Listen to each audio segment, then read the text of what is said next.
Muy, pero muy buenos días para todos y para todas, mis queridos estudiantes del técnico laboral por competencias en recreación y deportes, ofertado por el Politécnico Nacional de Artes y Oficios Ponao, seccional Cali y Buenaventura. Hoy con un tema de esos bien chéveres de último calibre. Vamos a hablar hablemos de fútbol sala. Nos van a tocar la historia, nos van a tocar técnica, táctica, aspectos del entrenador y el reglamento que es fundamental. Hoy con un gran invitado desde Venezuela, el profe Gaudí Sánchez. Vamos a presentarle a mis queridos estudiantes que están en sala. Vamos a invitar a la profe Elsie Galeano. Maestra Elsie, tiene la palabra. Muy buenos días, mi nombre es Elsie Galeano de Bogotá, profesora de natación, profesora de educación física de todo lo que es preescolar, primaria y secundaria. Todo lo que tenga que ver con seguridad acuática, instructora de salvamento acuático. Bienvenida, maestra. Bueno, recibamos al profe Elber Valencia, mi patrullero de cabecera. Profe Elber. Yo soy Patria, buenos días. Soy el patrullero Elber Valencia de la ciudad de Cali, fisicoculturista y entrenador, y aquí con la mejor disposición para la excelente clase de hoy. Excelente, qué gustazo tenerte por acá. Y bueno, su compañera, profe Paola Ibargüen, tiene la palabra. Muy buenos días para todos. Soy Paola Ibargüen, culturista profesional de la ciudad de Cali, Colombia, y aquí con la mejor disposición para la conferencia del día de hoy. Excelente, excelente. Esto se puso súper, súper bueno. Mi profe Luis Madroñero tiene la palabra, profe Luis. Muy buenos días para todos. Mi nombre es Luis Madroñero. Soy del municipio de Albán, departamento de Nariño, Colombia. Y actualmente soy entrenador de patinaje de velocidad y presto a seguir eh, nutriéndome de toda esa información que nos presentan los ponentes. Maestra Ana Cristina Rentería tiene la palabra. Hola, muy buenos días. Mi nombre es Ana Cristina Rentería, soy de la ciudad de Cali. Soy monitora de lucha olímpica y aquí estoy presta para adquirir más conocimientos.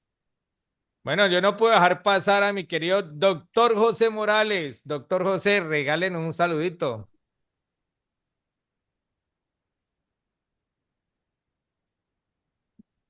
Buenos días, le habla aquí de Venezuela, José Morales, profesor de educación física.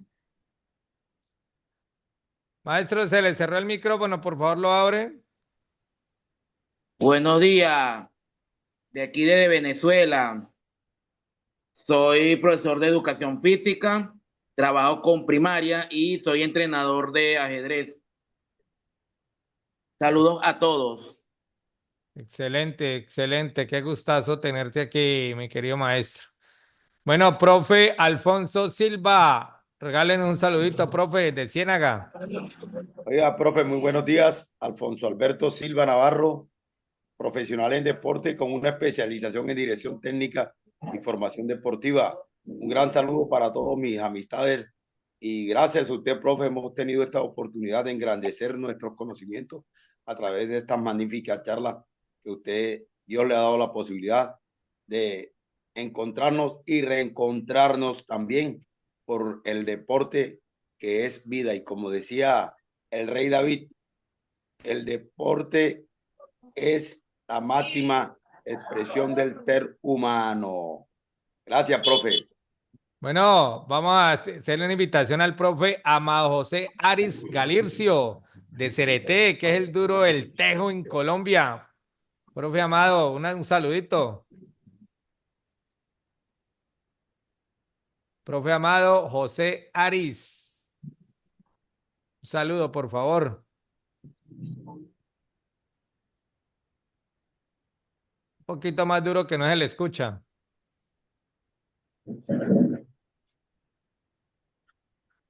Se le perdió la señal, parece, profe Amado.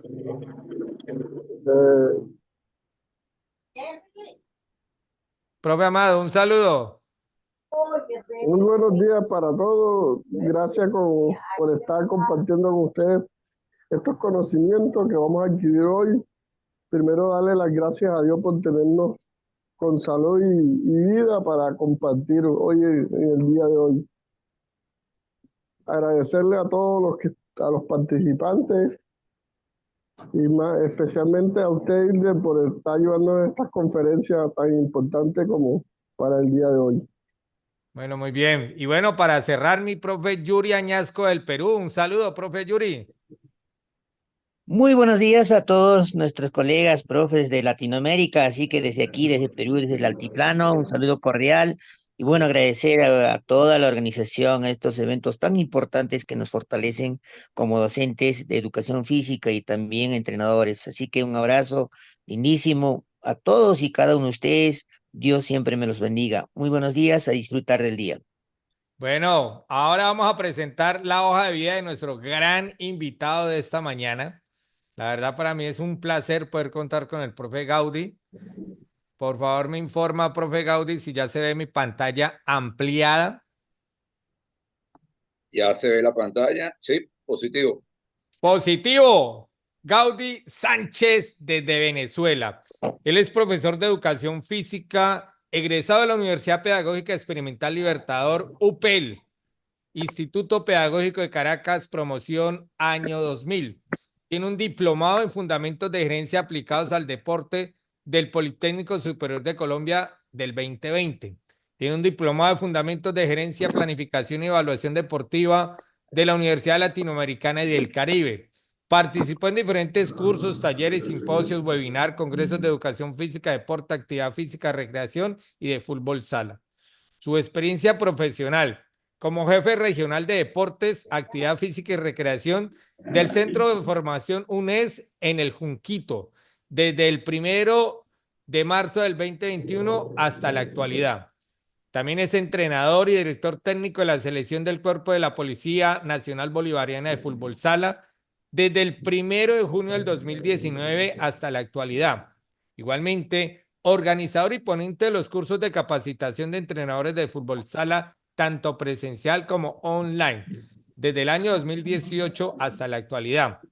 Entrenador y director técnico de fútbol sala de la Escuela de Vigilancia y Tránsito Terrestre Escuvial, participó de los octavos Juegos Deportivos Nacionales de Tránsito Terrestre Judenatran Portuguesa 2009.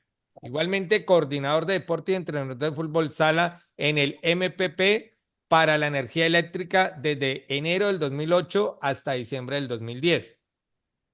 Igualmente, coordinador y entrenador de fútbol sala en la empresa, la única empresa nacional de previsión familiar C.A, desde junio del 1998 hasta diciembre del 2000.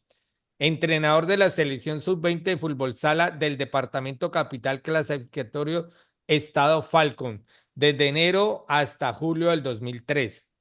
Igualmente, organizador y ponente de los primeros, segundos, terceros simposios Hablemos de Fútbol Sala por parte de ASONEN, Asociación Nacional de Entrenadores de Fútbol Sala y Playa de Venezuela, realizado en el Comité Olímpico Venezolano en los años 2018, 2019 y 2021.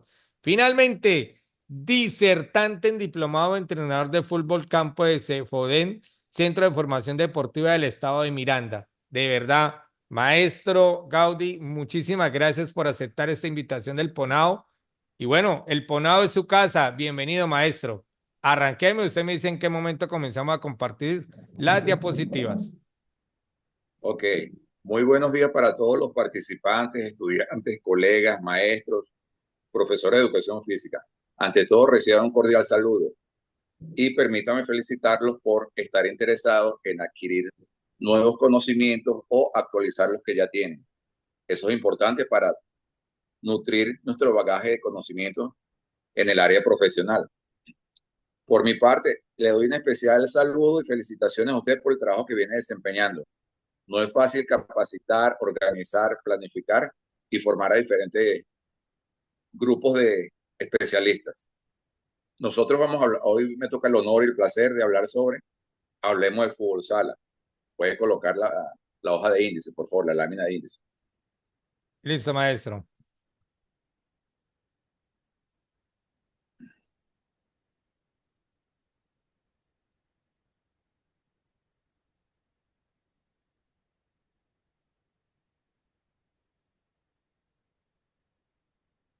Ok, ahí tenemos el contenido que vamos a ver durante el conversatorio de hoy.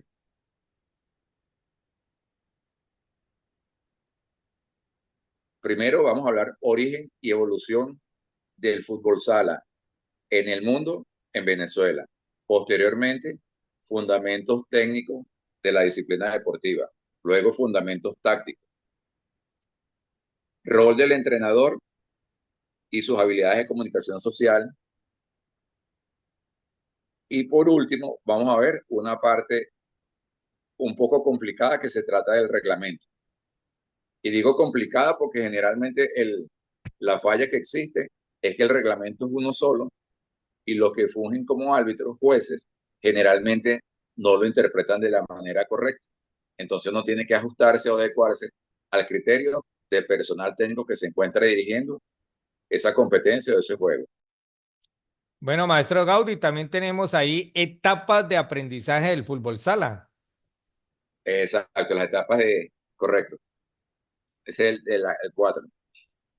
Bueno, Muy vamos bien. a pasar Gracias por la... inmediatamente a la siguiente diapositiva.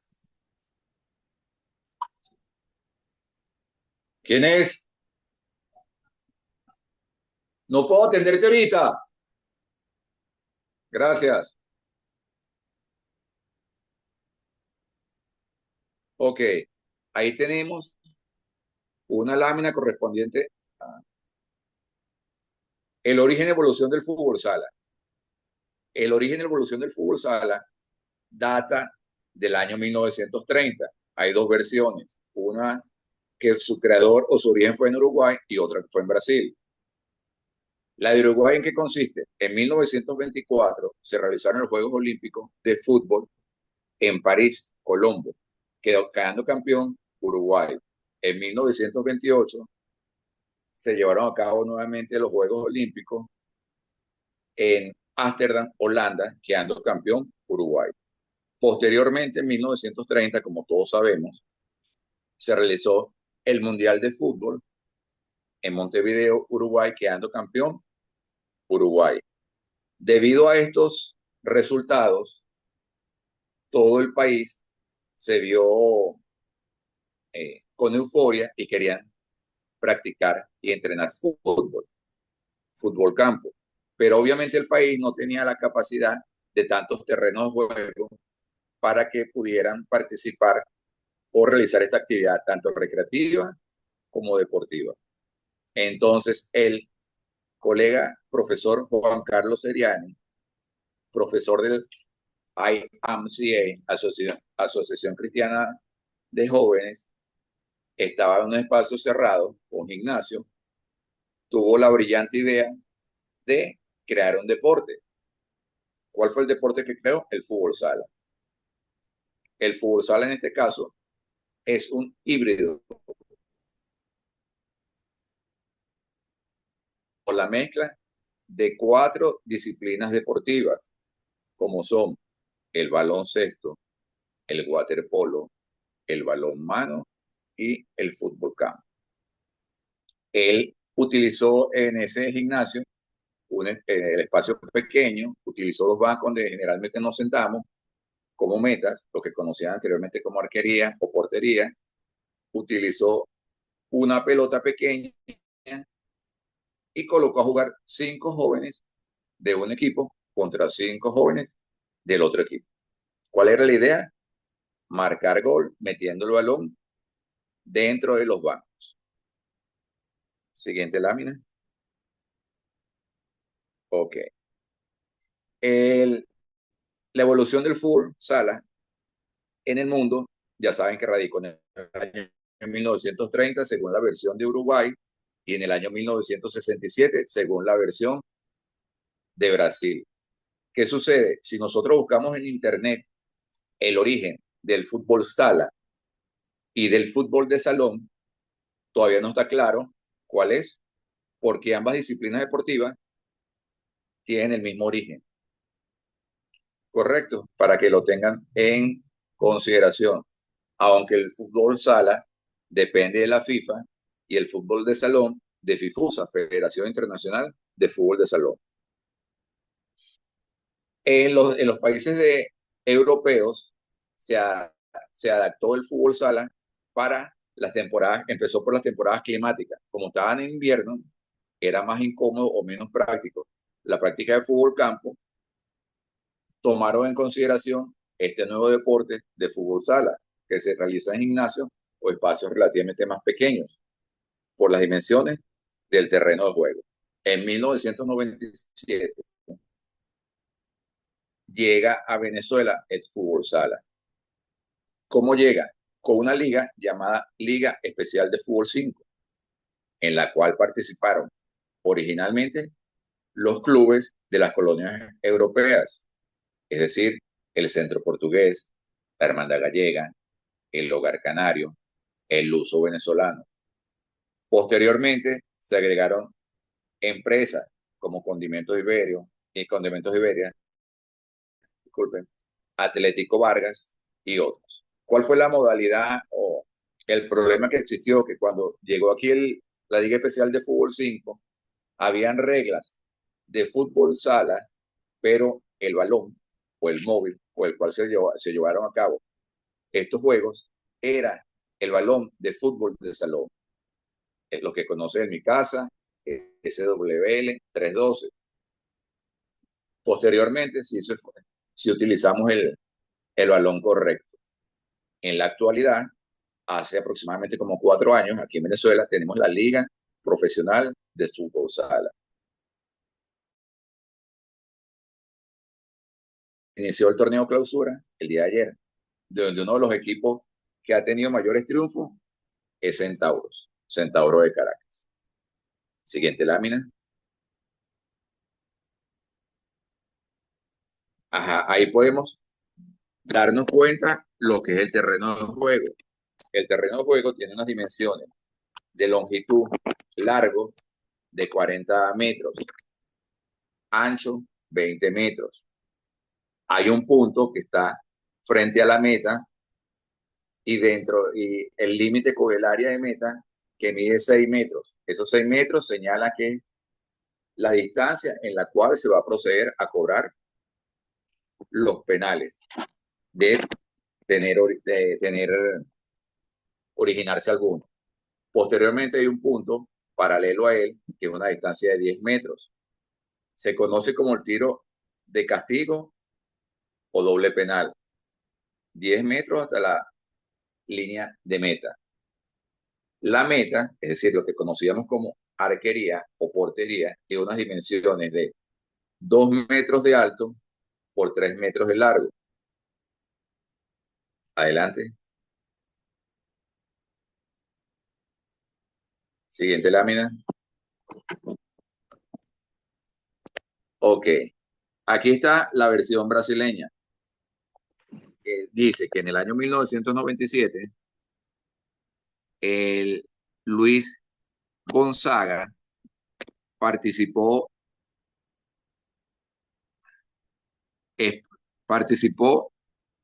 el Congreso de Federaciones y expone en el libro Leyes y Reglamentos de Fútbol Sala, que hasta ese momento no existían. Por eso ellos aluden que el fútbol sala tuvo su origen en Brasil, lo hicieron más formal. En 1955 se funda la Federación Carioca, según Rego Monteiro. Este juego brasileño nace jugando el balón en la playa. Entonces, ¿qué le sugiero yo? Para no tener discrepancias con algún colega, dependiendo del tipo de colega, si es brasileño, usted le dice que el origen del fútbol sala fue en Brasil. Y si es uruguayo, que fue en Uruguay. Aunque yo en lo personal me voy por la versión de Uruguay. Es una serie de procesos que dieron ese resultado. Siguiente.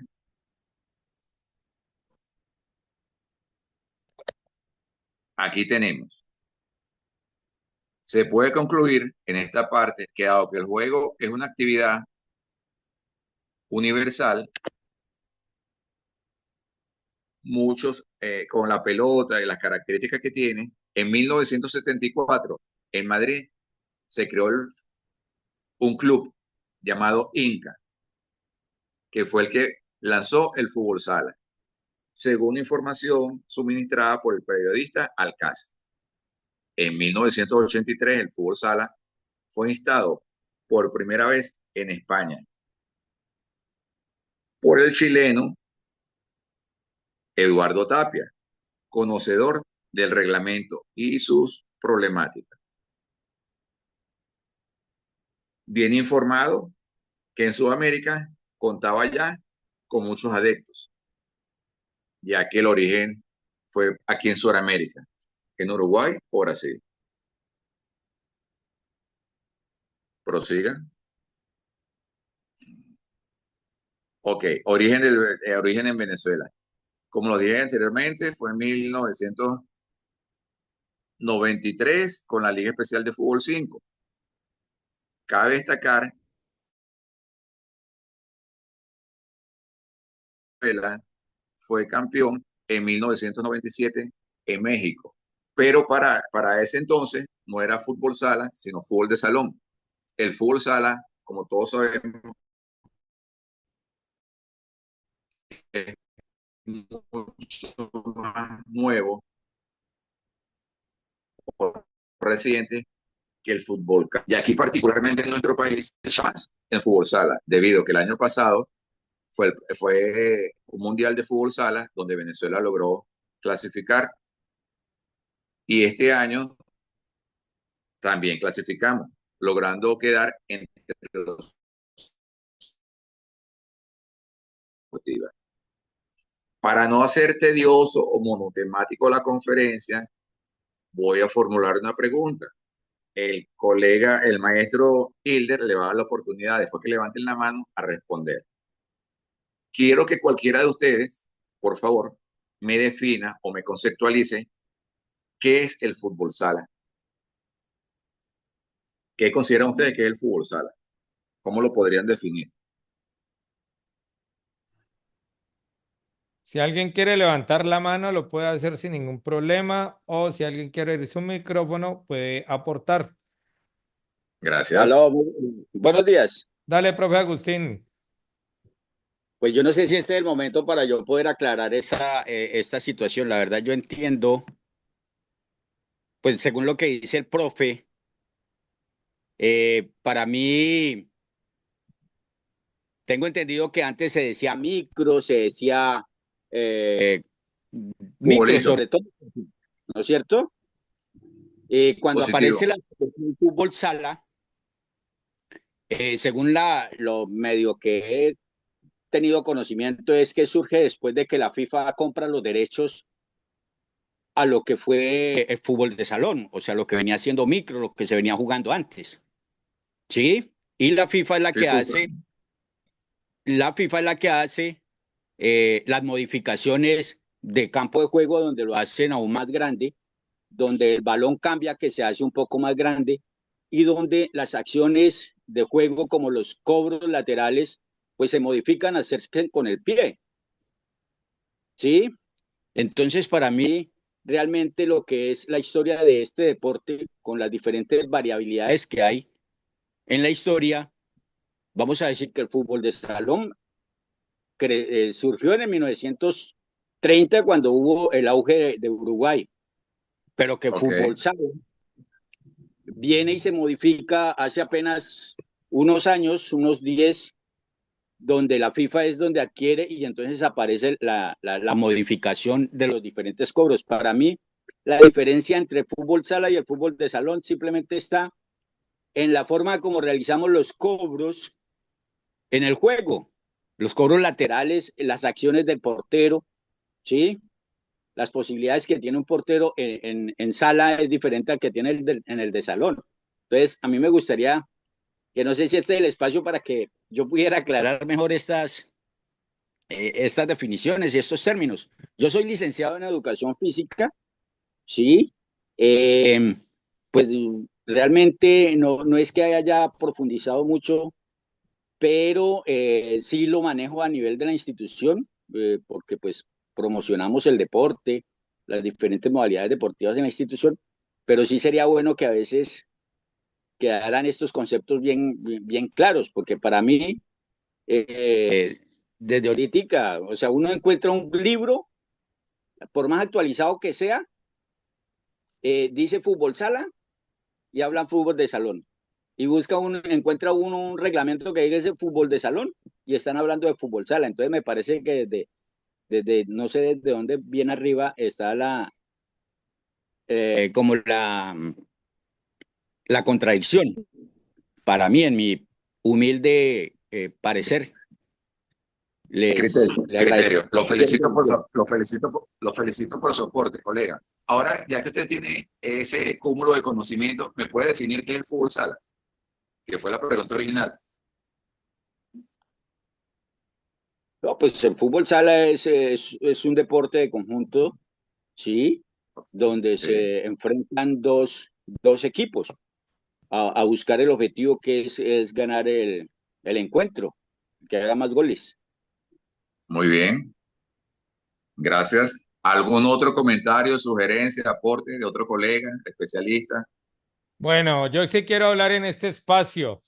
Quiero Adelante. aportarles la pregunta que hizo el profe Agustín para aclarársela de una vez, muy clarito.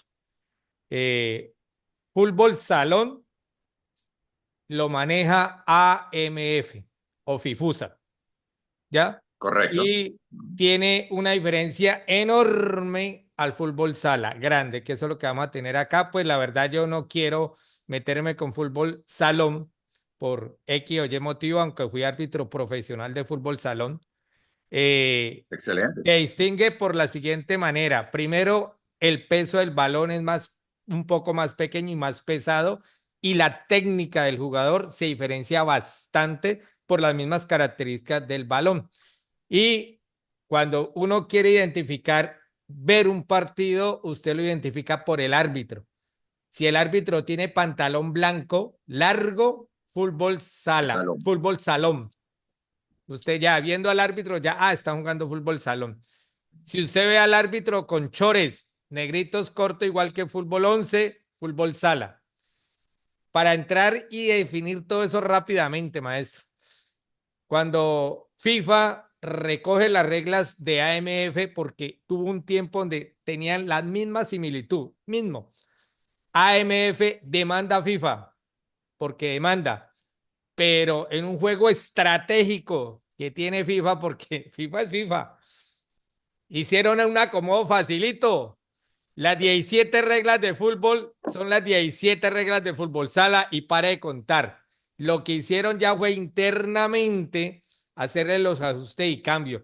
Y ahí FIFUSA y AMF no pudo hacer absolutamente nada. Fue magia que hizo FIFA. Las 17 reglas de fútbol 11 son las mismas para fútbol sala en el contenido, el título. Las 17 reglas se llaman igualitas. Es tanto la regla 11, que es la regla más difícil que tiene el fútbol 11, también está estipulada en fútbol salón. Y chévere que ahorita lo vamos a ver, que dice sencillamente no aplica y chao, salió de pintura.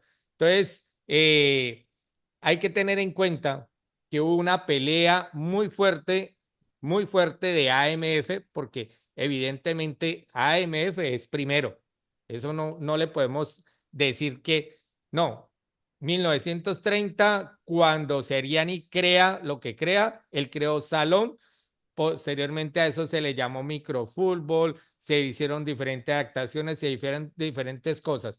Pero en este momentico, los dos grandes entes es AMF, que es la FIFUSA, y FIFA, que es fútbol sala.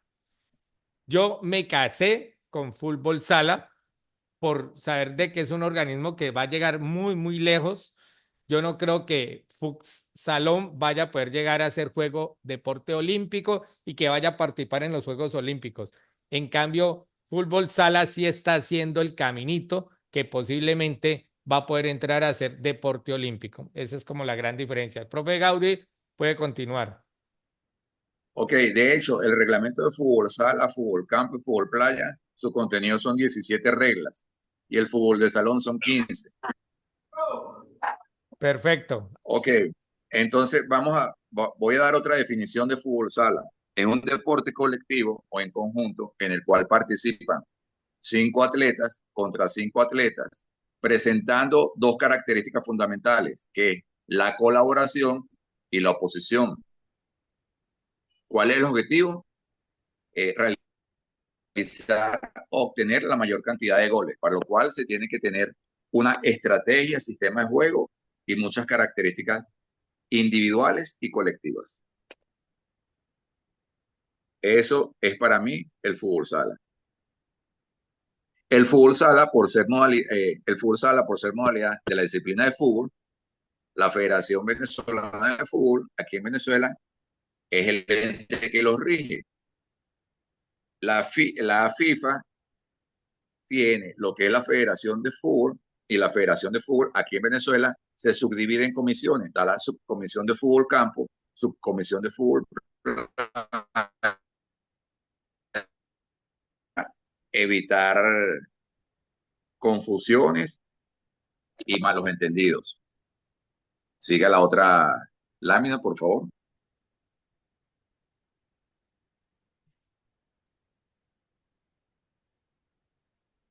La otra, ¿dónde está ok.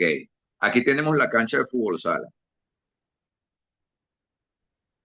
Bueno, según el reglamento, no se le cancha, sino terreno de juego.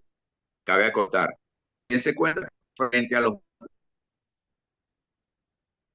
líneas paralelas? Esas líneas paralelas miden 5 metros y tienen la finalidad de que por ahí deben hacerse las sustituciones. Cuando sale un jugador, debe entrar el otro simultáneamente. El diámetro del círculo central es de 3 metros. Ya les dije anteriormente que las líneas laterales las medidas oficiales son 40 metros y de ancho o fondo 20 metros.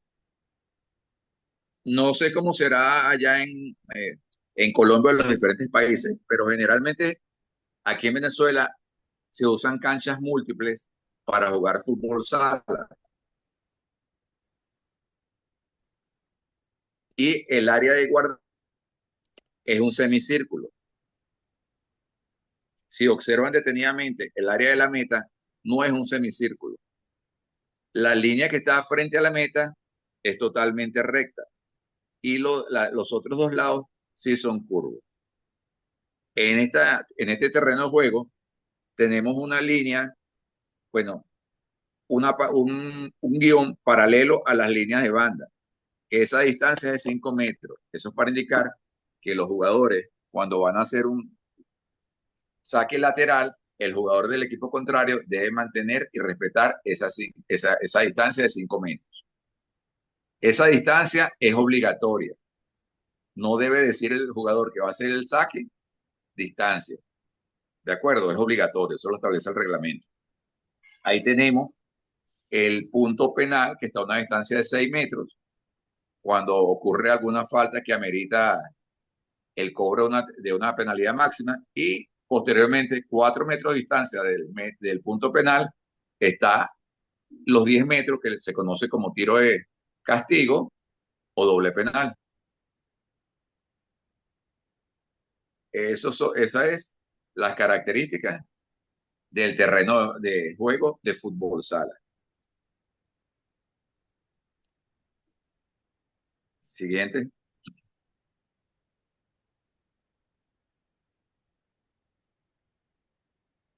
Vamos a pasar ahora a hablar de lo que son los fundamentos técnicos.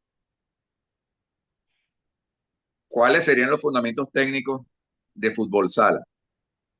Abro el debate. Quiero escuchar a los participantes qué opinan. Si son necesarios o no son necesarios para la práctica de esta disciplina deportiva. Aló. Lo escuchamos, profe adelante. Agustín.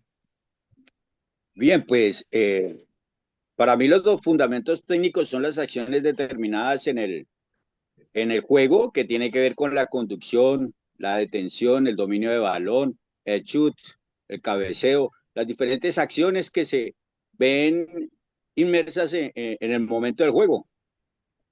Excelente. Estamos totalmente de acuerdo. Lo felicito por su aporte. Voy a formular una pregunta capciosa. Escuchen, acabo de decir, pregunta capciosa. ¿Con cuántas superficies del pie puedo golpear el balón en fútbol sala? ¿Con cuántas superficies del pie puedo golpear el balón en fútbol sala?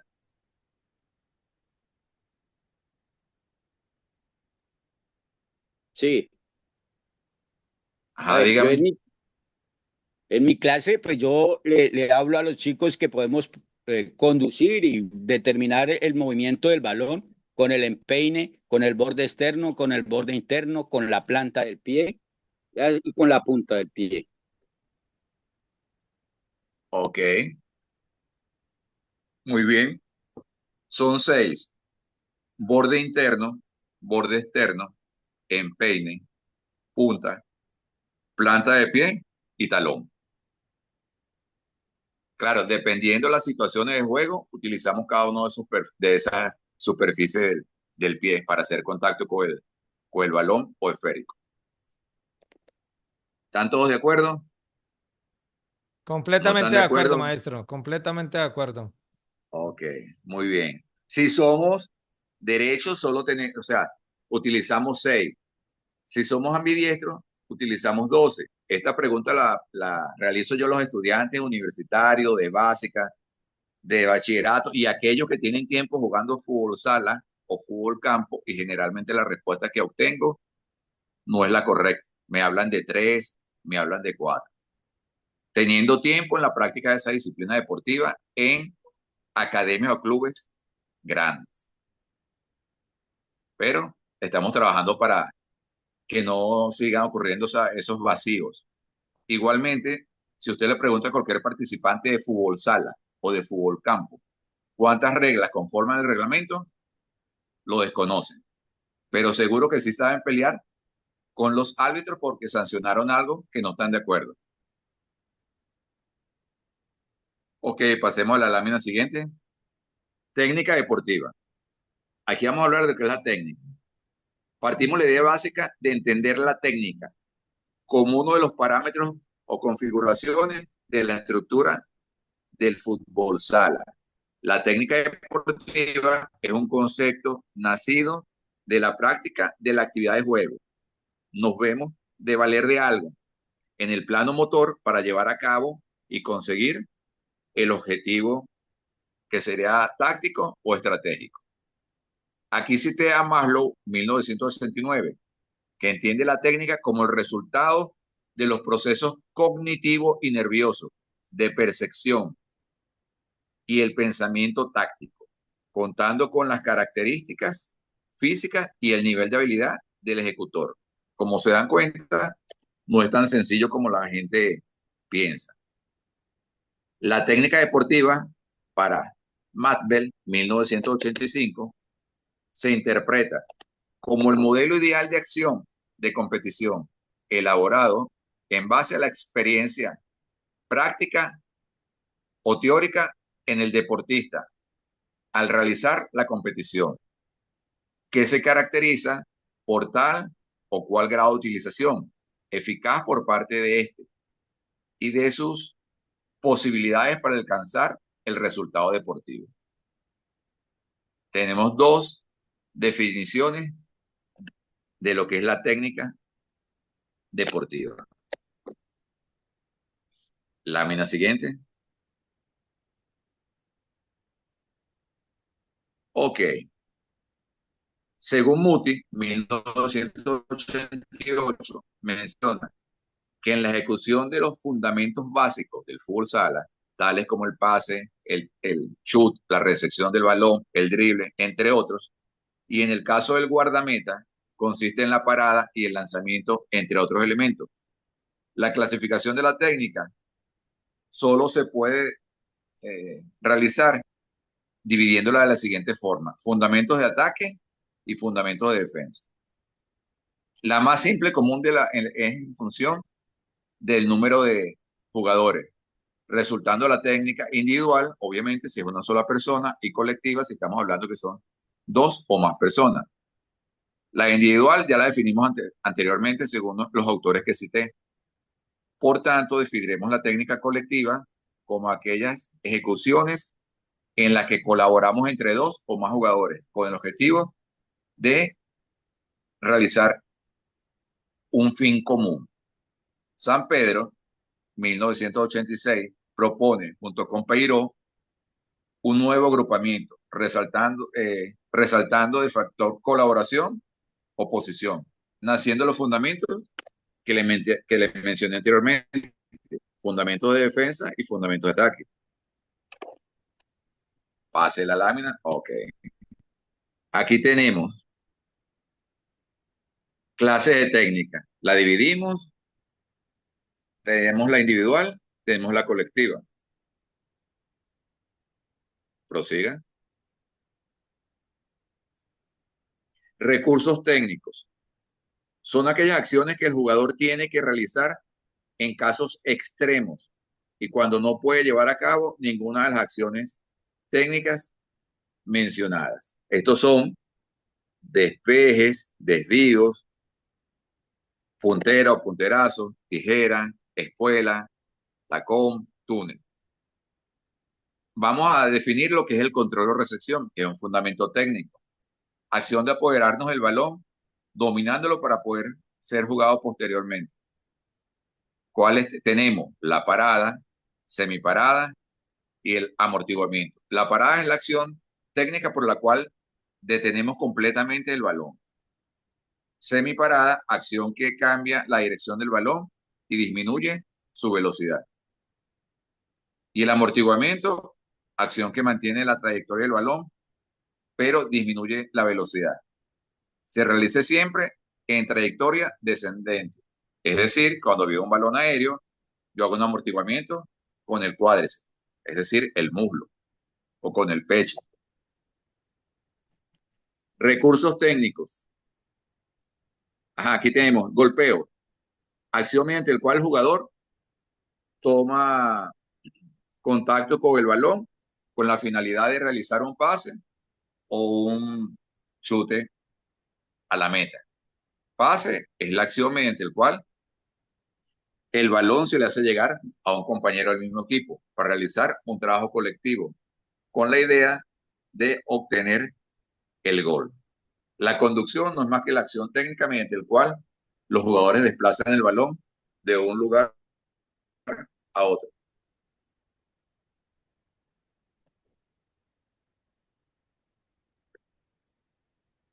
Aquí vamos a hablar sobre los tiros.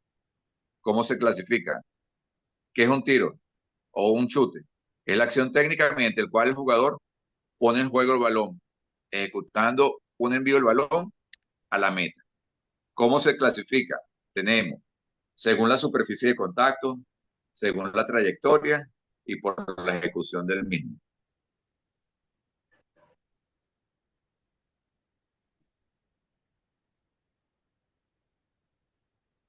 Vamos a definir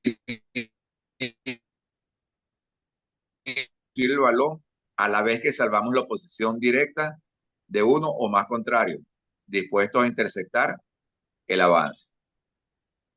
¿Qué son fintas? Cualquier movimiento que realicemos con el cuerpo con intención de engañar al contrario para que se desplace hacia donde nos interesa y beneficiarnos de ese hecho. Acciones técnicas sin balón. Hay muchas personas que piensan que lamentablemente en el fútbol sala no se juega sin balón y están totalmente equivocados, ya que las acciones técnicas sin balón son acciones técnicas que realiza el jugador para poder apoderarse del balón cuando lo tiene el contrario, para abrir los espacios, para buscar que lo marquen a él, dejar a un jugador del equipo suyo en ventaja o sin marca. el fútbol sala se ha vuelto un juego donde se necesita tener rápida capacidad de toma de decisiones. De hecho, anteriormente, por lo menos la mayoría de los entrenadores de fútbol no les gustaba que sus jugadores o atletas participaban en fútbol sala, porque decían que era desventajoso, que traía muchas consecuencias, muchos prejuicios.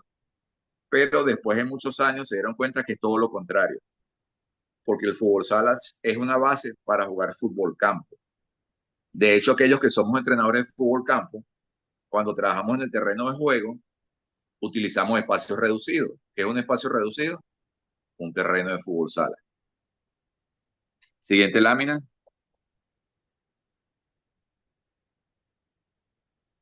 ¿Alguien que quiera aportar algo, por favor? Comentar. Si voy muy rápido, voy lento, ya lo sabían, aclararon algún término. Generalmente lo que sucede con algunos entrenadores es que no se actualizan o manejan el mismo sistema de entrenamiento por el cual fueron desarrollados ellos. Y como todos sabemos, todos los especialistas que estamos aquí sabemos que todos los deportes evolucionan a diario. Por eso hay cambios de reglamento y cambios en la estructura de los entrenamientos. Adelante, el colega David Victoria. Dame un momentico, profe Gaudí. Profe Alfonso Silva le pido el grande favor para cuando abra la cámara me hace el favor y se coloca una camisa que estamos en clase, maestro Alfonso Silva. Le pido esa enorme colaboración, una camisa y ahí se abre la cámara. Profe David Victoria tiene la palabra. Profe, buenos días. Buenos Me días. parece muy importante el tema de la actualización del entrenador, del formador, ya sea formador o alto rendimiento, porque sí me he encontrado en el día a día cuando tengo enfrentamientos que se ve un fútbol sala muy plano, muy plano. Uno hace la salida con portero y el otro equipo queda nulo, queda totalmente atónito, no puede reaccionar, no tiene capacidad de reacción. Y yo digo, pero si el 5-0 ya es algo mundialmente utilizado y ya hay muchos sistemas para contrarrestar cuando sacan el portero rival, y uno se empieza a hablar con los profes y se da cuenta de que hay profes que no se están actualizando, que no están en el fútbol sala moderno, y es respetable, ¿no? Porque cada quien tiene su manera de entregar su concepto y su producto de servicio deportivo. Pero eso me parece muy importante, el estar en constante actualización o en su defecto, eh, tener Claro. nuestra propia investigación y nuestro propio desarrollo de tácticas, de formaciones dentro de la cancha y de factores que nos permitan potencializar a nuestros jugadores. Yo le cuento, profe, con mucha humildad, el trabajo que llevo aquí en Cali y me gusta mucho la parte académica del jugador. Yo soy muy devoto de que el jugador tiene que saberse el reglamento para lo que usted mencionaba. ¿Qué jugador sabe el reglamento y qué jugador pelea con el árbitro? Y a veces hay jugadores que pelean cosas, pues que uno dice, pero pues qué alegas si el árbitro está en todo su derecho y está pitando lo que es. Entonces el jugador no se sabe las reglas, el jugador no se sabe los conceptos de la posición de juego, no se sabe las formaciones, pero se queda con que es bueno, es un buen jugador y me quedo con eso. Entonces yo trabajo mucho la parte académica, estoy aplicando algo que es que el jugador lea mucho antes y después de los partidos. Y estamos haciendo un taller de investigación de cómo mejoramos la toma de decisiones con la estimulación cognitiva mediante la lectura de artículos que no sean del agrado del deportista. Y ahí estamos trabajando y notablemente la toma de decisiones se modifica. Sí o sí se modifica y cada vez trabajamos con menos tiempo y con más presión sobre el deportista. Y eso nos ha llevado a que en la toma de decisiones dentro del terreno de juego. Felicito. Realmente lo que usted acaba de decir, eso es cierto. Dependiendo del tipo de entrenador que usted tenga, se va a desarrollar como atleta. ¿Qué sucede? O sea, yo he competido muchas veces, he dirigido. Aquí en Venezuela todavía existen entrenadores. O sea, la realidad, no estoy hablando mal de los colegas, con todo respeto. Dicen, abra la cancha. Y el término que se debe utilizar es amplitud. Cuando vamos a hacer la adecuación del cuerpo, como se graduaron hace mucho tiempo, no se han actualizado, entonces vamos a hacer el calentamiento. Es un proceso donde todos tenemos que estar inmersos. O sea, a mí no me gusta hacer cursos de actualización, o no tengo la capacidad, no tengo el dinero, son muy costosos. ¿Qué hago? Su método de entrenamiento es distinto y le da resultados y hacemos un intercambio de saberes, dejando a un lado el egoísmo. ¿Qué sucede si yo soy un entrenador de bajo rendimiento y este es un entrenador de buen rendimiento? Usted me va a ganar a mí todas las veces que nos enfrentemos y yo no puedo aludir como defensa que es que he tenido mala suerte y usted ha tenido la suerte todo el tiempo a su favor. Debo recapacitar, debo reflexionar y darme cuenta que estoy haciendo algo mal porque los resultados los tengo desfavorables, no a favor. Bueno, profe Amado José Aris Galircio tiene la palabra. Profe Amado. Estoy de acuerdo con el profesor. El deportista debe saberse el reglamento. Muchos deportistas no se saben los reglamentos ya, y tienen falencia en eso. Yo estoy de acuerdo con el profe donde dice que el deportista hay que trabajarle la parte académica. Estoy totalmente de acuerdo con esa ponencia, porque la mayoría de los deportistas no se saben los reglamentos. Ok, aunando en ese punto, de hecho, existen entrenadores que no se conocen el reglamento, que es peor aún. Les voy a dar un tips, o sea, un punto de vista, una herramienta para ver si los que quieran la aplican, los que no, no. ¿Qué debo seguir en un plan de entrenamiento? Física general, preparación física específica, preparación técnica, preparación táctica, preparación psicológica y preparación teórica, donde incluye la parte del conocimiento del reglamento. Ese debería ser nuestro método de entrenamiento integral. Todas esas aristas o áreas debemos desarrollarlas. Ok, vamos con las tácticas en el fútbol sala. Este es un tema bastante arduo y donde espero la participación de la mayoría. Hay confusión en lo que es técnicas, tácticas y estrategias generalmente. El análisis de la táctica y la estrategia motriz en sus diferentes apartados. Estrategia y táctica, junto al del reglamento, son los de más clara especificidad y que más rasgos caracterizados de la red proporcionan a los deportes. La actividad física y el deporte, en el transcurso del tiempo, han tenido conceptualizaciones e interpretaciones diferentes. En la actualidad, no se ha llegado a una unificación de conceptos teóricos y prácticos sobre la táctica y la estrategia, teniendo todavía una comprensión conceptual diferente de las distintas especialidades deportivas. Los orígenes de la estrategia y la táctica son muy antiguos, dándose en la antigua Grecia una idea rudimentaria de la táctica en los combates militares. Antíoco de Tebas fue probablemente el primer gran táctico militar, ya que desarrolla una formación en el campo de batalla, la línea oblicua con la que derrotó a los espartanos e invadió el Peloponeso 4 veces. También Napoleón fue un excelente estratega, ya que a través de la velocidad y una excelente logística en las batallas consiguió excelentes resultados. Dense cuenta entonces que la estrategia es sumamente antigua. Sigamos con la lámina siguiente. Táctica. Según Lozano Javier, la táctica son todas las acciones de los jugadores de un equipo perfectamente sincronizados y organizadas dentro de un modelo de juego, teniendo como objetivo participar con éxito en una competición. La táctica la podemos dividir en fases.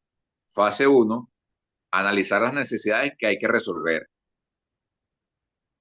Estudiar las características de los jugadores. Una vez que tengamos una idea clara, establecer los objetivos generales. Fase 2, establecer objetivos concretos. Elaborar las tareas para alcanzar esos objetivos. Estructurar o priorizar las mencionadas tareas. Prever cómo motivar al jugador para su aprendizaje. Prever qué métodos didácticos se utilizarán. Determinar el tipo de evaluación para medir los progresos. Fase 3. En esta etapa desarrollamos el modo práctico, las dos anteriores fases. Es decir, explicación del contenido táctico que vamos a trabajar. Motivar al jugador constantemente, orientando, corrigiendo y ayudando a quienes la realizan. En la práctica de las tareas, utilizar técnicas y recursos. Visualización, activación, concentración. Estableceremos controles para valorar la ejecución. Del mismo modo, personalmente.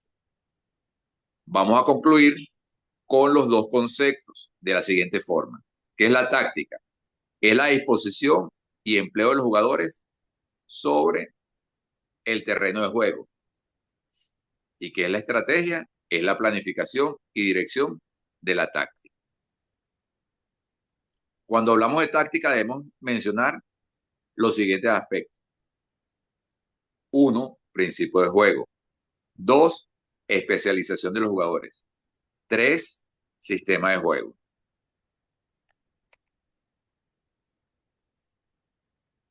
Sistema de juego. Es la ubicación de los jugadores sobre el terreno de juego y la fijación a cada uno de ellos de acuerdo a la misión que van a cumplir durante el partido. En el cumplimiento de un jugador, en cuanto al trabajo táctico y estratégico, se toman las siguientes implicaciones. A, funciones y deberes específicos. B, tener una clara y sólida mentalidad táctica. C, conocimiento y dominio de los principios de juego, tanto defensivos como ofensivos. Dense cuenta que ahí tenemos cinco círculos que son los 5 jugadores o atletas. Dependiendo dónde se encuentren en el terreno de juego, van a cumplir una función específica. Independientemente de que todos sabemos que en el fútbol sala existe un constante movimiento y cambio de posiciones y de funciones.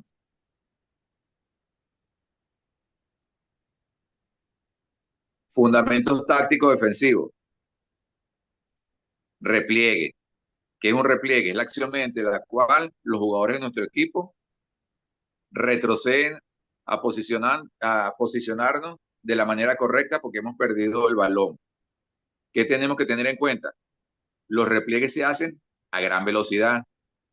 El último hombre, si no puede anticiparse, no debe entrar el balón, sino esperar recibir ayuda. El equipo, al realizar el repliegue, debe mantener el equilibrio, el balance ofensivo al defensivo. El repliegue se llamará posicional si los jugadores regresan a la posición específica o retroceden originalmente. ¿Qué es la ayuda o cobertura? Consiste en asistir al compañero que pueda ser superado por el contrario, que controla el balón. ¿Qué debemos tener en cuenta? Se realizará más o menos cerca, dependiendo de las características del rival que posee el balón. La diferencia esencial con la cobertura es que esta se realiza siempre por detrás del compañero que defendió el balón. Quien defiende el balón no debe dejar que su rival se sienta cómodo. Quien realiza la ayuda Además, debe intentar poner la línea de una posible pase. El jugador que realiza la cobertura está pendiente de salir al paso de un hipotético regate de un compañero, pero nunca pierde o vigila al rival.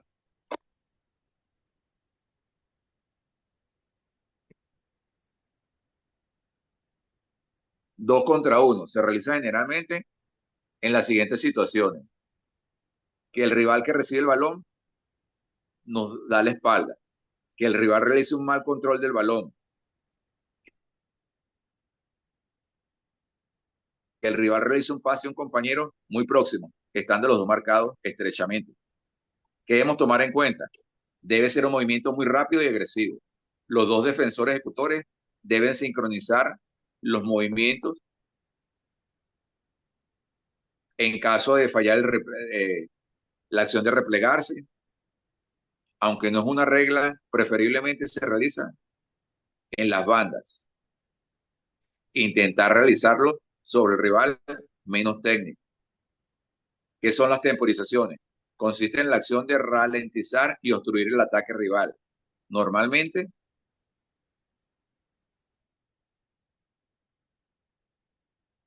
con el fin de ganar tiempo para recibir ayuda de sus compañeros. ¿Qué debemos evaluar? Cuando la situación es por el centro del defensor, temporiza hacia cualquier lado donde puede ir el balón. El guardameta debe estar preparado para salir rápidamente. Si se produce por un lateral, el posicionamiento debe ser de tal modo que la única salida del rival con balón sea por la banda, es decir, achicar su capacidad de desplazamiento.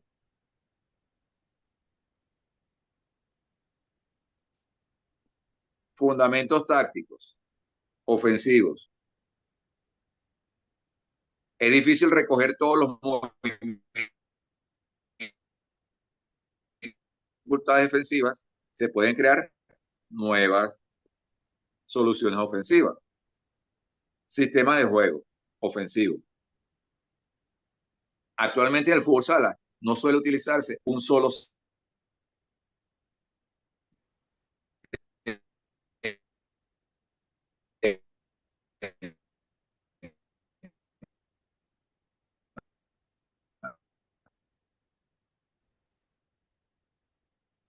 sino que durante el juego a los siguientes aspectos. ¿Cuáles son las características? Siguiente. Maestro Gaudí, en eso se está hablando de permuta, no citó la permuta. Disculpe. La permuta, ¿en qué consiste? En que un jugador, una vez que ha desbordado ocupa la posición del compañero que acudió a hacer la cobertura, es decir, se ubica en el lugar del compañero que fue a apoyarlo. O un cambio que podría decirse un cambio de posiciones para que no exista un desbalance defensivo. Maestro Gaudí, cerremos la cámara un ratico para que mejore la señal, que hay un poquito de interferencia. Cierra la cámara y eso mejora la señal. Ahí voy. Listo. Eso, listo, dale. Ok. Ya hablé del sistema de juego ofensivo. Sí, tener en cuenta sobre la permuta no lo leyó, maestro. Ok, ¿qué debemos tener en cuenta cuando vamos a hacer la permuta? Cuando el contrario que posee el balón nos encara, siempre tenemos que tener una visión clara de la posición que ocupan nuestros compañeros y rivales para saber qué realizar inmediatamente después de ser desbordado. Permuta, quedamos por encima de la línea del... Por eso es necesario que los jugadores de fútbol sala o los jugadores que practican el balompié, sea fútbol campo, fútbol de salón, debemos hacer que desarrollen la visión periférica para tener una mayor visión de todo el terreno de juego, saber dónde están ubicados nuestros compañeros y saber dónde están ubicados los contrarios. Cuando estamos desarrollando el fundamento técnico de la conducción, de los pases, en los entrenamientos, debemos ser muy observadores para hacer la corrección en nuestros atletas.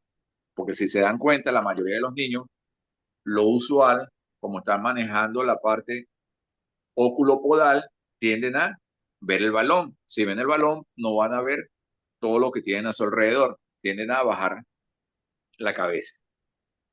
Por eso yo generalmente digo, toca el balón, levanta la cara. Toca el balón, levanta la cara. Es un trabajo de constancia, perseverancia. Ok, hablemos del sistema de ataque posicional. Representa la forma de organizar y coordinar las acciones de todos los jugadores que participan en el ataque, con el fin de ocupar eficazmente las zonas del terreno de juego, para asegurar la posesión del balón y su finalización, teniendo en cuenta que la defensa rival se encuentra organizada. Los sistemas de ataque con pivot se conoce como 1-3-1. Recuerden que, al igual que el fútbol y fútbol de salón, el guardameta también debe es tomado en consideración. Por eso el 1, el primer 1. Este sistema se denomina así porque 3 jugadores, 2 alas y un cierre se ubican en forma de abanico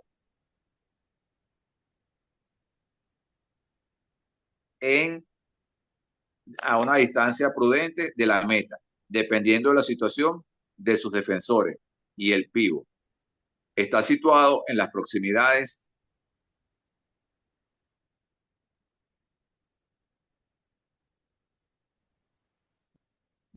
de la meta del área contraria. ¿Qué hacemos nosotros? El área meta contraria al equipo adversario a que mantenga un cierre o un líbero marcando a este jugador. Si el pívot de nosotros se encuentra en la mitad del terreno de juego, lo que hacemos, lamentablemente, es darle más espacio al equipo contrario para que nos ataque. Con el sistema de 1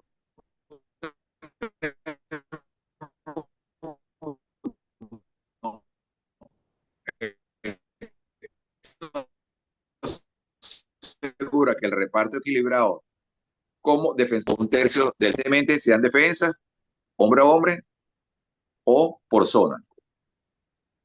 Aquí tenemos el primer punto azul a mano izquierda, todos sabemos que es el guardameta.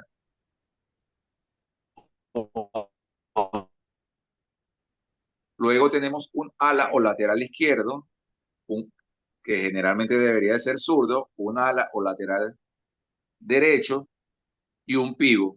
¿Cuáles son las características del pívot? Podemos trabajar con un pívot fijo o podemos trabajar con un pívot móvil. Ambos pivots tienen diferentes características físicas y técnicas. Es de acuerdo al sistema de juego que nosotros vayamos a implementar y a nuestra estrategia.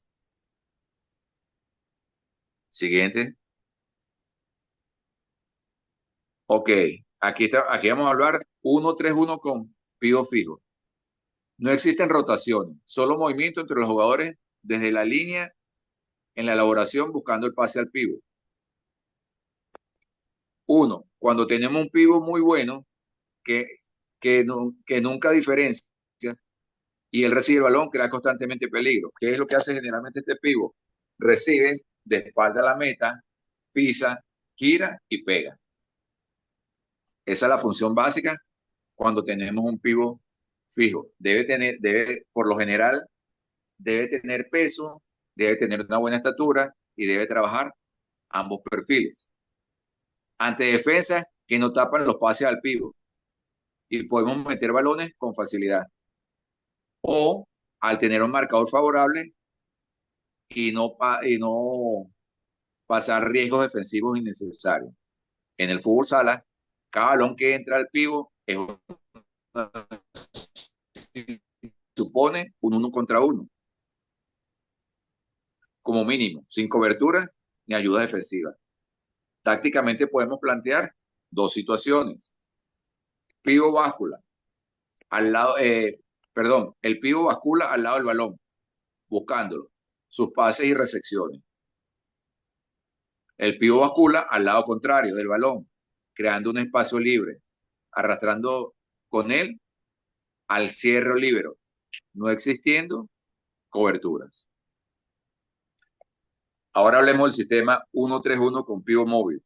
Consiste en combinar la rotación en los contenidos técnicos, tácticos específicos y no específicos del fútbol sala. Además, el 1-3-1 supone tácticamente A. El poseedor del balón tiene siempre dos apoyos, más el guardameta y el referente delante del pívot. B. En caso de intersección del balón, hay balance defensivo por parte de dos jugadores, en este caso los laterales o alas. C. Permite múltiples posibilidades ofensivas a través de las rotaciones, con o sin balón. D. Están dispuestos, si perdemos, luego recuperamos el balón para una acción de contraataque con el pívot adelantado y como referente.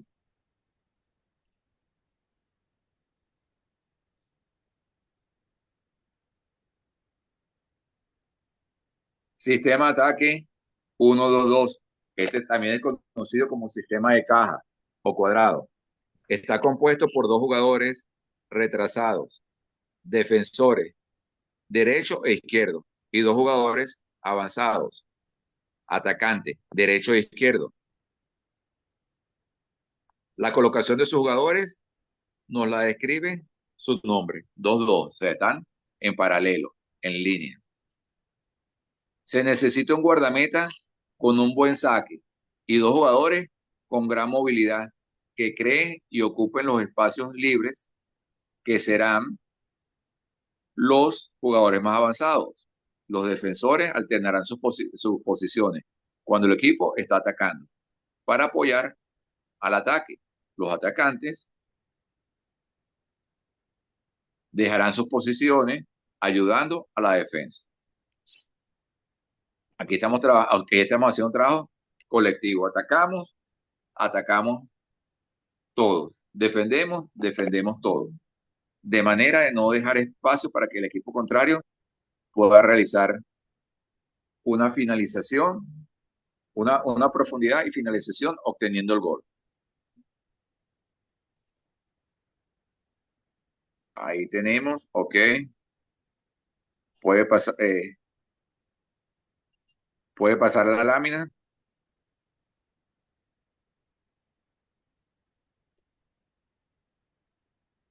Ventajas de este sistema: eficaz para los niños que empiezan en la práctica del fútbol sala.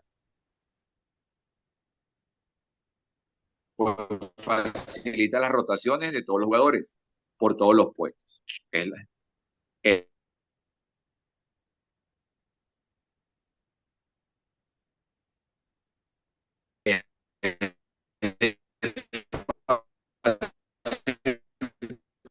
compresión.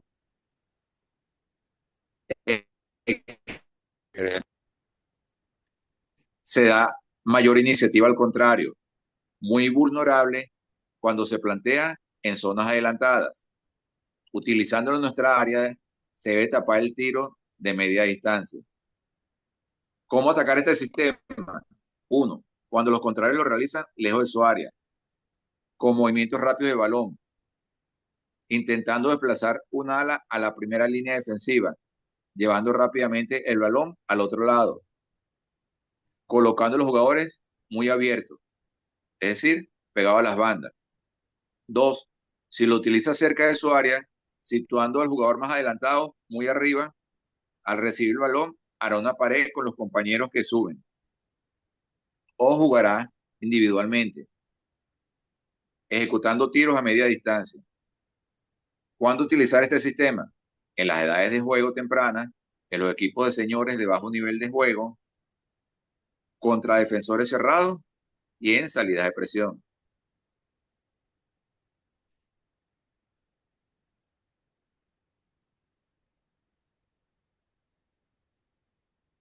Siguiente.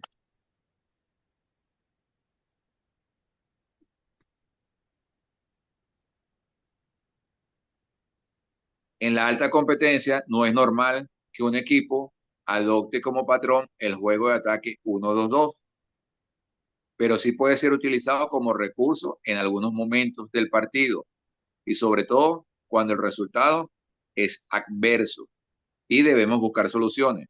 La utilización de este sistema en la alta competencia ocurre en tres situaciones tácticas concretas. Uno, ante defensas retrasadas y muy cerradas. Dos, como sistema de juego con dos pivots. Tres, como salidas de presión.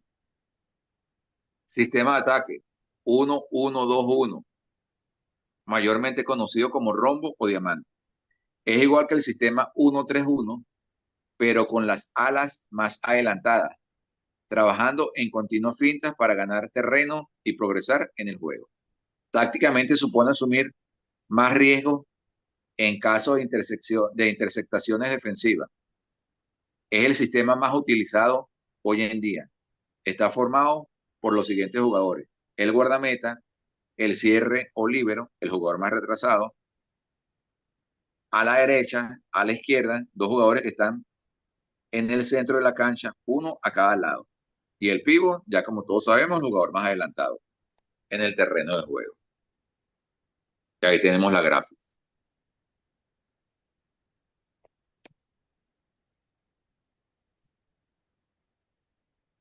Adelante.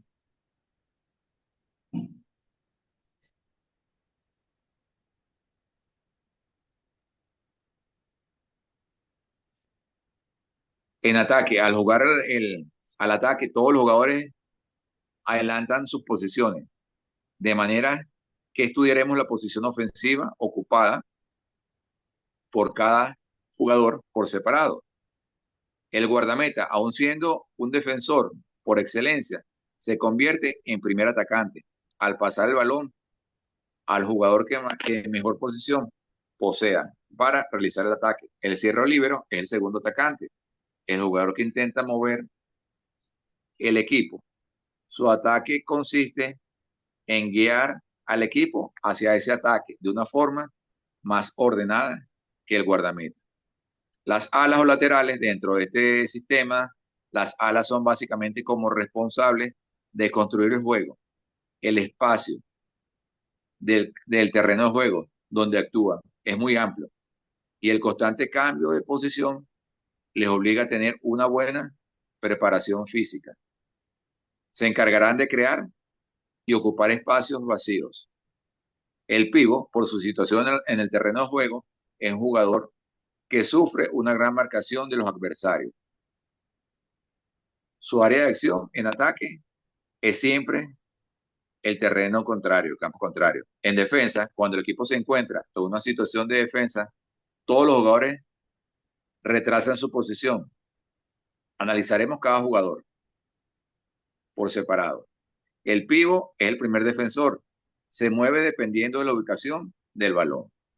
Las alas o laterales, su mayor dificultad de acción existe en la recuperación en defensa en el momento que nuestro equipo perdió el balón, pues serán los encargados de intentar recomponer la defensa y marcar a los jugadores contrarios. El cierre o líbero es el tercer defensor, el jugador responsable de marcar al primer contrario que entre en nuestra zona.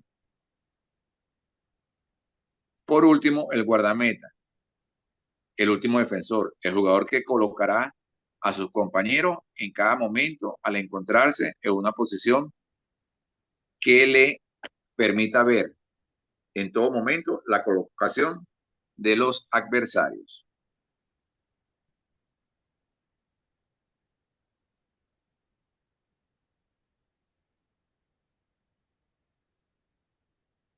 Avance.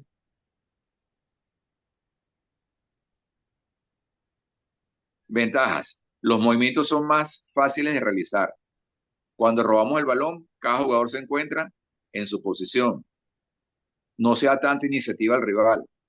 Se puede recibir ayuda, coberturas en defensa, realizándolas en posiciones retrasadas. ¿Cuáles son los inconvenientes? Se necesita una buena preparación física, hay más desgaste que en el sistema 1-2-2. En posiciones ofensivas cuesta más realizar ayudas entre los compañeros.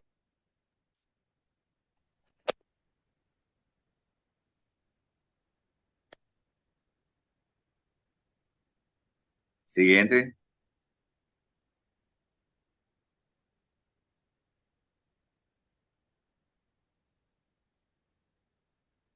¿Cómo atacar con este sistema? Con acciones estudiadas y premeditadas, es decir, con estrategia, con la creación de espacios libres, con las acciones de uno contra uno. Cuando se utiliza este sistema en equipos de nivel de juego medio alto, al comienzo de los partidos en posiciones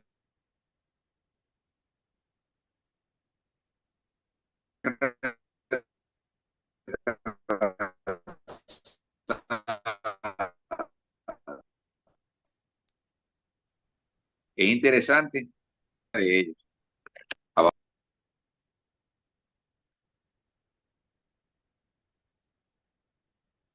Siguiente lámina.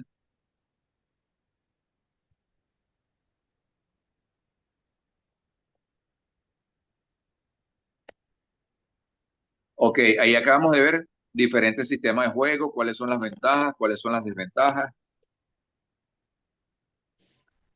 Ya vimos que es táctica, que acta o establece ese sistema durante las competencias, de acuerdo a las características del rival, de acuerdo a nuestras características propias. Ahora vamos a ver las etapas del aprendizaje del fútbol sala.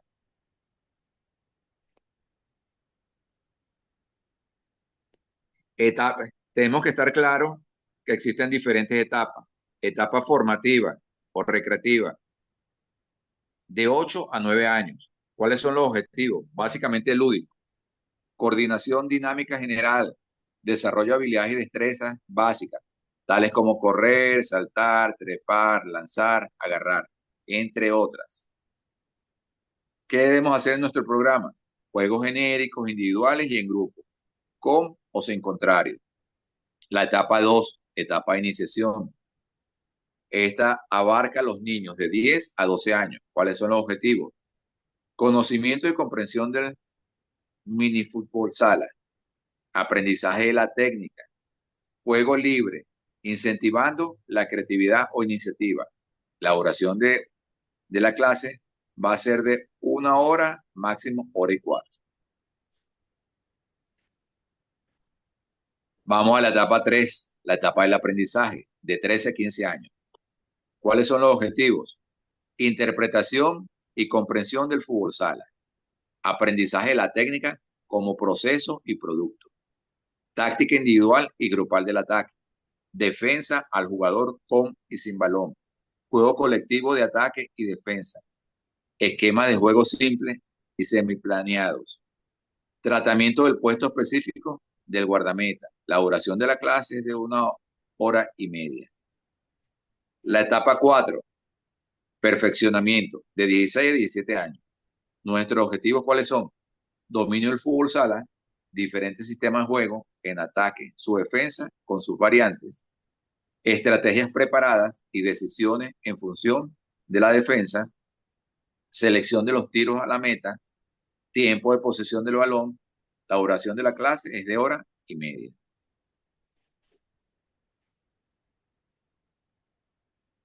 Posicionamiento de los jugadores dentro del terreno de juego.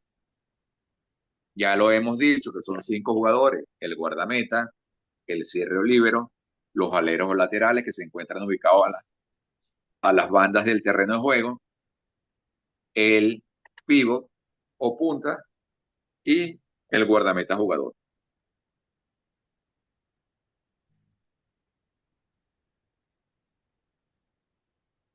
Vamos a mencionar cuáles son las características y dónde se ubican. Cierre o líbero. Se llama también jugador central o fijo. Se ubica en posición más atrasada, pero predominando la función de defensa, de su ubicación. Hace de organizador de juego, de las acciones ofensivas y conjuntamente con el guardameta organiza la defensa. suele a través de la comunicación marcar las jugadas o sistemas a emplear. Como último defensor, realiza acciones de ayuda permanentemente, además de ser el primero que realiza el balance, la anticipación, la velocidad en el cruce, la decisión. Son cualidades específicas de esta posición. A lo lateral se denominan derecho e izquierdo, según juegue en una u otra parte del terreno de juego. Esto nos lleva a determinar la doble opción de jugar por ambas bandas, indistintamente de la lateralidad que posean. Son especialistas en el contraataque, caracterizándose por su velocidad con y sin balón y buenos finalizadores. En situaciones de superioridad numérica, el regate en carrera y su disparo le caracterizan en sus ejecuciones técnicas. Como líbero, son jugadores que realizan su juego de cara a la meta contraria. Pivo punta, suelen ser los jugadores con más gol del equipo. Juegan cerca de la meta rival y su labor principalmente es liderar el juego ofensivo. A grandes rasgos, según el posicionamiento de cada uno.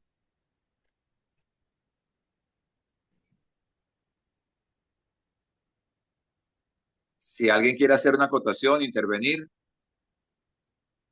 aportar, preguntar, aclarar, puede hacerlo.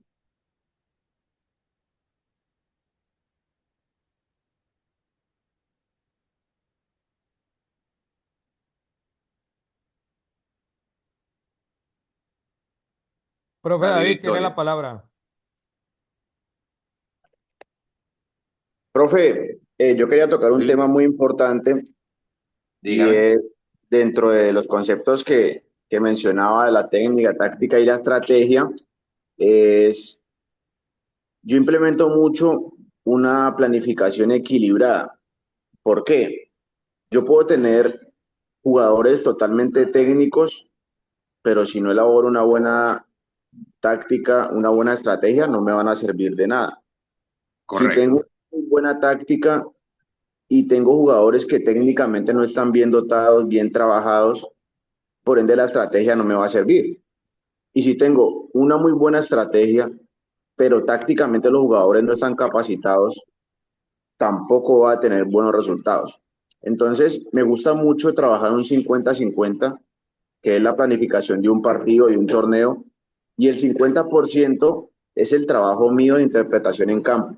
Es decir, yo planifico un partido contra un rival que ya conozco y trabajo en la semana, planifico el partido, proyecto mis jugadores, cómo me voy a parar, qué puedo hacer y, y estoy en el trabajo. Pero si el equipo me cambia a mí el sistema de juego de ellos que yo estoy acostumbrado a ver, ¿cómo interpreto yo? Y ahí voy, algo que le aprendí a un profesor que tuve cuando tuve la oportunidad de jugar profesional, y es que él me decía, Victoria, ningún movimiento en el fútbol sala es malo, si tu compañero lo interpreta bien. Y yo eso me quedó sonando mucho en la cabeza, y yo decía, el profe, ¿por qué me habrá dicho eso? Cuando empecé a incursionarme en la dirección técnica del fútbol sala, empecé a entender de que si yo me muevo hacia la izquierda y mi compañero lo asimila como una bola por línea, si rompo, me indica una bola por dentro, si el pivo se mueve hacia la izquierda y yo me muevo a la izquierda, podemos jugar por banda, si se cierra, podemos jugar por dentro.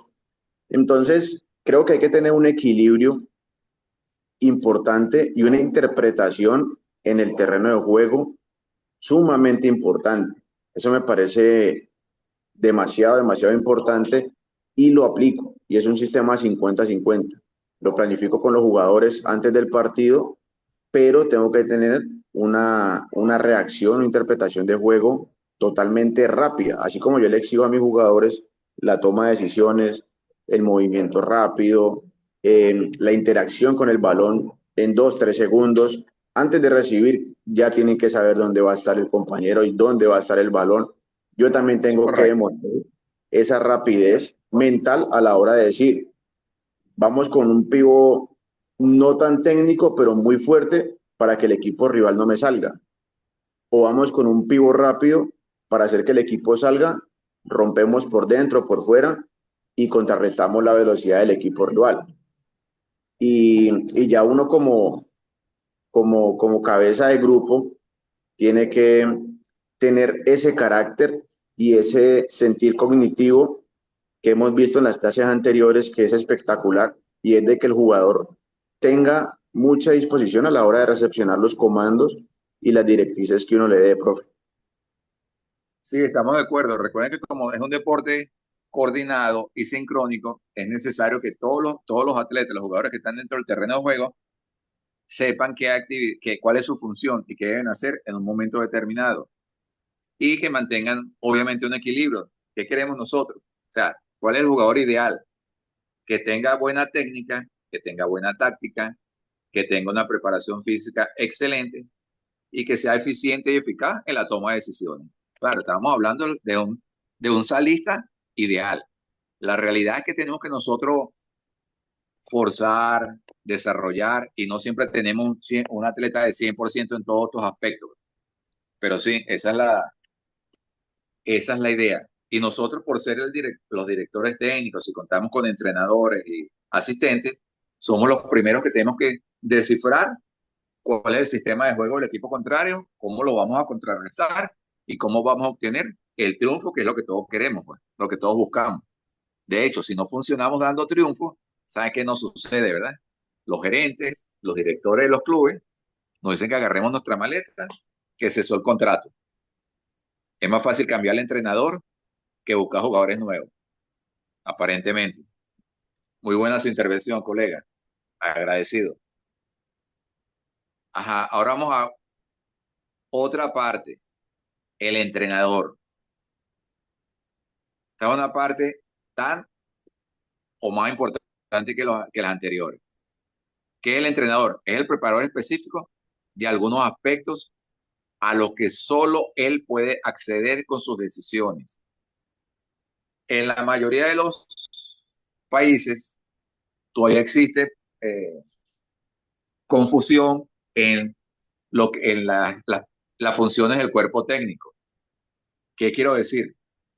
Que un preparador físico tiene un rol, un entrenador tiene otro rol y un director técnico tiene otro rol. Que a lo mejor nosotros trabajamos en clubes o hemos trabajado en clubes donde nosotros cumplimos todos esos roles y de paso el de psicólogo y kinesiólogo no quiere decir que es lo ideal. ¿De acuerdo? Cada uno de nosotros tiene una función específica. Entonces, vamos a definir aquí el entrenador, que es el preparador específico de algunos aspectos a los que solo él puede acceder con sus decisiones y al mismo tiempo con una carga de mayor responsabilidad. Se encarga de recopilar toda la información, se especializa en la planificación de todo lo que rodea a su equipo, ahondando en los aspectos técnicos, tácticos, físicos, psicológicos. Es sobre quien recae toda la responsabilidad del equipo, teniendo en cuenta que posee un alto grado en las facultades de decisión. ¿Cuáles son los objetivos de un entrenador? Formar un equipo o deportista ganador. Divertirse, tanto usted como sus pupilos. Ayudar a los jugadores a desarrollarse física, psicológica y socialmente. Claro, estos objetivos dependen de la categoría o torneo que esté jugando el entrenador, que esté participando. Siguiente.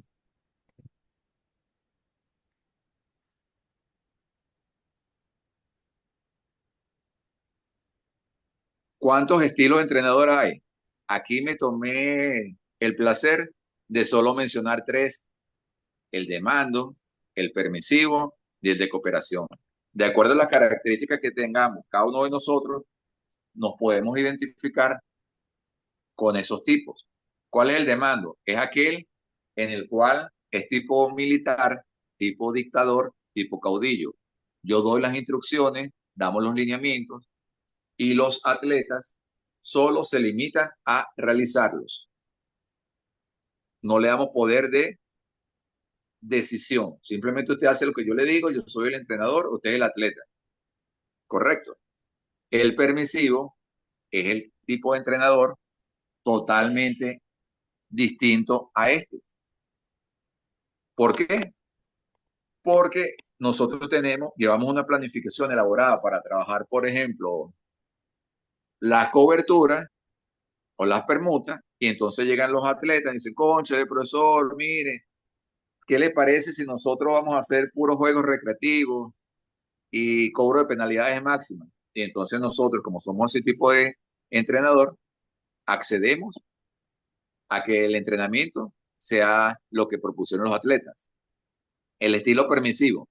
Los entrenadores que adoptan este estilo toman el menor número de decisiones posible. El entrenador no da instrucciones, ejerce poca o ninguna influencia y solamente resuelve los problemas de disciplina cuando es estrictamente necesario. El entrenador que adopta este estilo o carece de competencias para orientar y dirigir, o es demasiado perezoso para afrontar sus responsabilidades, o está muy mal informado sobre lo que es ser entrenador. Luego vamos a ver el estilo de cooperación, que es el estilo ideal. Los entrenadores que acogen este estilo comparten con los jugadores la toma de decisiones, es decir, tomamos en consideración a los atletas. A lo mejor ellos tienen experiencia en ese torneo, conocen a los equipos a los cuales vamos a enfrentar, ven el juego desde otro punto de vista y nosotros lo escuchamos y si nos parece razonable la idea que nos dio, podemos implementarla previamente en el entrenamiento para después aplicar en las competencias. ¿Y qué sucede? Los atletas se van a sentir que forman parte y tienen grado de importancia en el equipo o en el club, ya que estamos tomando en consideración sus opiniones. Y podemos hacer una opinión más completa. La que ellos nos dan, amparada y apoyada con nosotros, podemos mejorarla y podemos tener los resultados que aspiramos. Siguiente.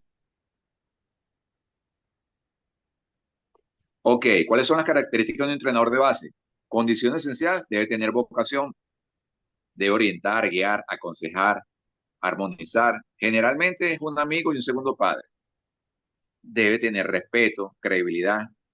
Algo muy importante, el haber sido jugador no garantiza ser entrenador y el haber sido entrenador no garantiza ser jugador. ¿Qué debemos hacer? Durante los entrenamientos debemos entrenar con alegría. Los atletas deben sentirse a gusto.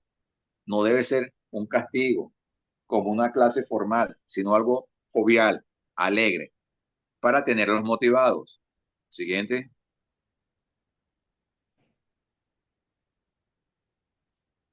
¿Cuáles son las características del entrenamiento? Debe haber variabilidad, es decir, todos los días los entrenamientos deben ser distintos. Buena gradación, vamos de menos a más. Tiene que haber una buena demostración. Si nosotros no tenemos las habilidades y destrezas en este deporte, ¿qué hacemos? Utilizamos un atleta que tenga habilidades y destrezas para que realice la demostración en la forma correcta. Es lo ideal. Siguiente. Las repeticiones y las correcciones son necesarias. Todos sabemos que aprendemos por repeticiones. ¿Qué sucede? Si nosotros no observamos la ejecución de los ejercicios durante hacemos un análisis exhaustivo y nos damos cuenta que el cierre hizo movimientos inadecuados, cuando le llamemos la atención o lo hagamos recapacitar, él nos va a decir con base y con fundamentos, profesor, disculpe, pero yo durante estas 2 semanas en los entrenamientos he estado realizando ese movimiento y en este momento es que usted viene a observar que lo estoy haciendo mal. debemos evitar que suceda esto a toda costa. Debemos estar muy atentos para no perder la credibilidad, para poder desarrollar a nuestros atletas en la forma correcta. ¿Cuáles son después que vamos a hablar? ¿Qué hace falta durante una sesión de entrenamiento? La motivación. El entrenador debe tener diferentes cualidades y conocimientos del mundo, pero sin la motivación necesaria no tendrá éxito. Por otro lado, cuando observa jóvenes con capacidades, pero sin motivación para llegar a ser deportistas, se dará cuenta qué importante es la motivación. Algunas veces los entrenadores están motivados, pero no disponen del tiempo. O puede ser que no están motivados lo suficiente para poder buscarlo. Para ser un buen entrenador, debemos buscar tiempo. Dentro de una buena motivación al deportista, es importante tomar en cuenta el enfoque positivo al comunicarse con los jugadores o atletas. La empatía. Podemos definir la empatía como la capacidad de comprensión y reacción de confianza, o sea, la habilidad para interpretar los pensamientos, sentimientos y emociones de su deportista, revertírselos a ellos. Un buen entrenador es capaz de entender los sentimientos de alegría, frustración, ansiedad, angustia. Raramente disminuyen la autoestima de sus jugadores. Por eso todos los entrenadores debemos tener algo de psicólogos. El entrenador y sus condiciones generales. ¿Cuáles son? Tener tranquilidad y serenidad para manejar jugadores. Tener un amplio conocimiento del deporte que dirige. Tener características que lo identifiquen. Saber qué quiere y para dónde va. Saber qué táctica va a emplear. Tener un gran manejo de grupo. Saber escoger a los jugadores.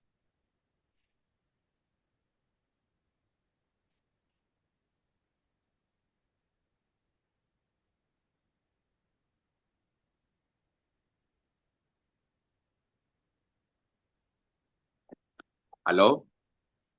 Profe Gaudí, ¿me escucha? Dígamelo. El Sí, lo próximo escucho. nos toca que hacerlo como Usain Bolt, por cuestiones de tiempo, Sí, me di maestro. cuenta. Me di cuenta, pero me gustaría oír la opinión de los participantes, de los estudiantes, cortico, porque yo sé que estamos sobre el Es que cierre. estamos sobre el tiempo, maestro, y ya el siguiente invitado ya lo tengo en la sala. Me da pena hacerlo Ah, ok. esperar mucho tiempo. No, está bien, no hay novedad, disculpe, no hay problema. Espero haber cumplido con los requisitos, los requerimientos de el grupo y de usted. Gracias de antemano por la oportunidad, puede seguir contando conmigo. Una presentación muy elitesca, cónchale, se le No, agradece. primero darle un Y fuerte aunque, aplauso a nuestro maestro Gaudí. Muchísimas, muchísimas gracias. De verdad, maestro Gaudí, fue muy bueno. Hay un gran material que les tengo para regalar, profe David Victoria.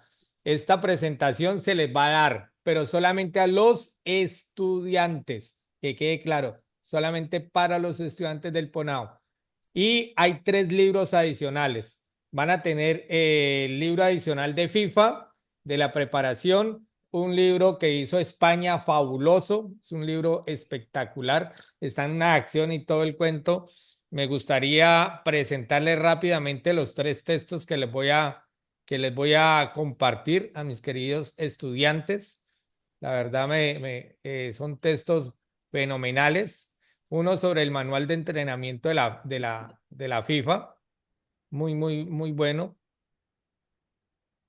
El otro sobre las reglas que se están aplicando ahorita, el reglamento total, la última versión, la que está aprobada en este momento. Y un manual de España, que es, wow, cuando lo vi me pareció espectacular. Entonces se los voy a mostrar para que mis estudiantes sepan que les va a llegar. Les va a llegar gracias. ese material. Entonces, solamente para mostrarlo, para que sepa que lo van a tener. Arranquemos con el material que está, perdón, ¿qué se me hizo? Eso. Arrancar con el material de manual de futsal de la FIFA. ¿Me dicen si lo están viendo? Sí, se ve. Eso, este es el manual de entrenamiento de futsal. Es un texto que tiene 97 páginas. Es muy bueno, Ok. muy, pero muy bueno. Tiene particularidades. Es excelente este material que hizo la FIFA en su momento. Posteriormente les voy a compartir el reglamento actualizado, el último que está en este momentico en boga. Me informan si lo están viendo, por favor. Sí. Eso, reglas de juego de futsal 2022-2023, que es lo último, todavía no se ha actualizado para el 2024. Ahí está completico, son 178 páginas donde está escrito Están todas las cada reglas. una. Muy, pero muy, muy bueno. Y finalmente el que más me pareció, me encantó el que hizo, que tiene España. Wow, me pareció una joya, a pesar de que es poquitico, solamente 60 son solamente 63 páginas, pero un material bellísimo. Me dicen si están viendo mi pantalla. Sí. Eso. Este es el manual de futsal juvenil, un manual hecho por España.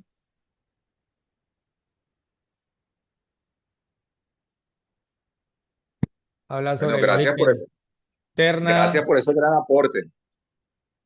Es valioso. Miren estos comportamientos tácticos ofensivos. Wow.